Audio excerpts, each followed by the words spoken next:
equality 1920 to 1972.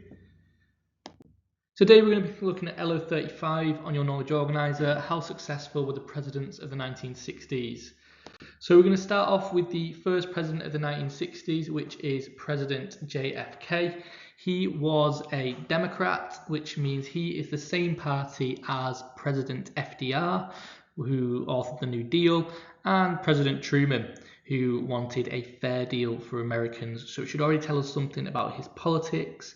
You know, a champion of the working class, someone who wants to help the poorest in society and is happy to do so, unlike the Republicans, who had laissez-faire and rugged individual ideas. So JFK's idea was called the New Frontier. That's why JFK on this image is wearing a hat.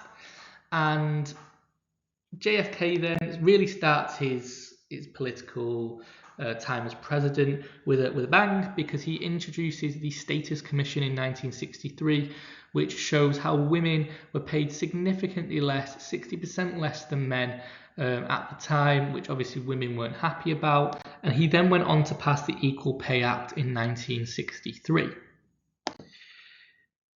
JFK also had the idea that to make more money, the national wage needed to increase. So wage and salaries needed to go up. If that happened, then more people would be spending money, businesses would do better, businesses would hire more people would have more money in their pockets. So that was his sort of idea. And we can see him with a chart here, a little bit like a teacher actually.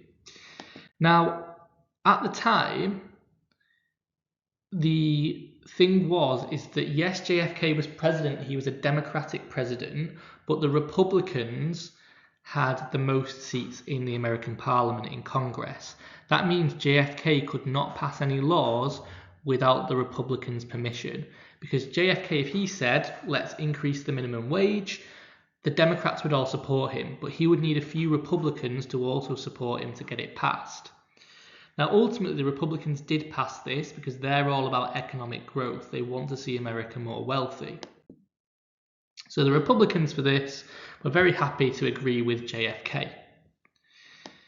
Next, what JFK tries to do is do something called Medicare.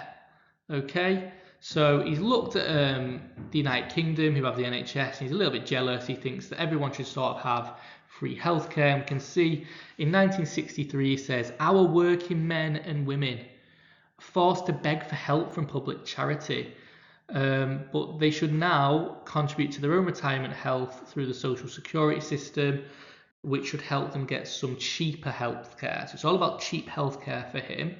And if we think about that it sounds great. It's going to help millions of Americans who have to pay a lot. However, he's got a stumbling block. His stumbling block is the Republicans. The Republicans have to agree with this.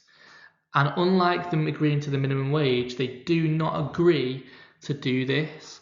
And they don't agree to do this because of a laissez-faire ideology. They think they should leave Americans' healthcare alone.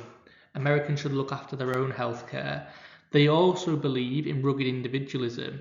If you want healthcare enough, you've got to have the individual grit and determination to get it for yourself. We, as a government, shouldn't help you.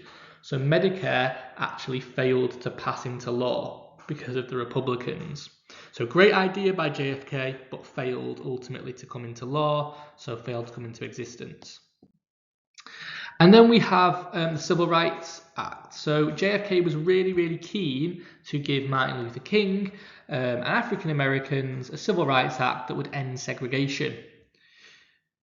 But again, he would need Republican support on this. And the Republicans said, no, we are not going to do this. The Republican Party did not believe in ending segregation.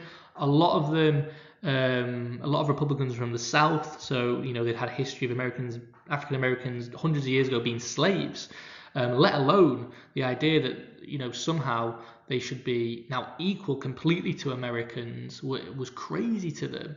When just a couple of hundred years ago they'd been slaves, they wanted to keep separate but equal. They wanted to keep the Jim Crow laws in action. So again, JFK failed here and then was assassinated. So after the assassination of JFK, Lyndon B. Johnson was introduced as American president, and he, like JFK, so he's the vice president at the time, he was a Democrat, and we can see him here, known for his height, known for his intimidating nature. And as JFK's name of his idea was the New Frontier, the LBJ idea was called the Great Society. So we can see that in the center of this cartoon with LBJ there. So Johnson's Great Society kind of all formulated around very similar things to JFK. So if we think about JFK, economy, healthcare, and civil rights, and we can use that to kind of think about LBJ as well. So look at that on your knowledge organizer. But in terms of LBJ, then first of all, what he wanted was you can see here it says Medicare and war on poverty. So for a war on poverty, he decided to again raise the minimum wage. So he raised it from $1.25 to $1.40. Again, Republicans wanted to see economic growth, so they absolutely agreed with that. Absolutely. So they were happy to do that.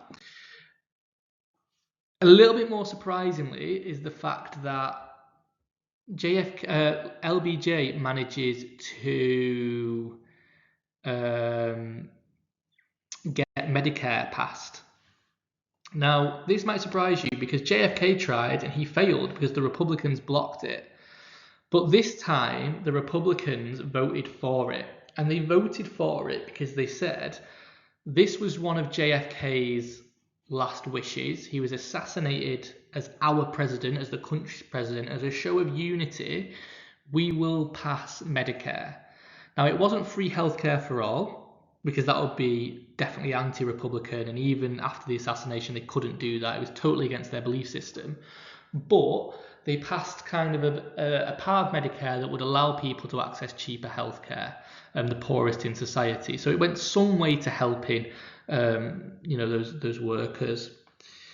And we then had the Civil Rights Act of 1964, and LBJ was able to pass that, ending segregation for African Americans. Again, JFK had failed to do this as president. So what had changed? Well, first of all, we had JFK's assassination. Now, even after that, Republicans said, no, we are not going to end segregation. But millions of people were also asking for it. It wasn't just JFK's idea. Millions of people across America were demanding an end to segregation. So these two combined meant that Republicans felt they did not have a choice. If they wanted to win the next American election, they had to kind of give the people what they wanted, because they thought the people wouldn't forgive them if they didn't do this now. So they agreed to pass the Civil Rights Act of 1964 and end segregation. Really, really positive for Johnson. So Johnson, if we think about it, was a really successful president. He increased the minimum wage, bringing economic growth. He introduced Medicare, cheaper healthcare for those working Americans that had to spend a lot of money. And also the fact that he was able to end segregation, something that had been around in America for hundreds of years. But there was kind of criticism of him as well, and you don't necessarily need to know this, but he was criticised very heavily for spending too much, and the fact that he just basically copied all of JFK's ideas. But the biggest sticking point to him was this here, Vietnam. America went to war in Vietnam during the Cold War, were heavily defeated during their time there, and it was a massive national embarrassment, meaning that he didn't get re-elected as president.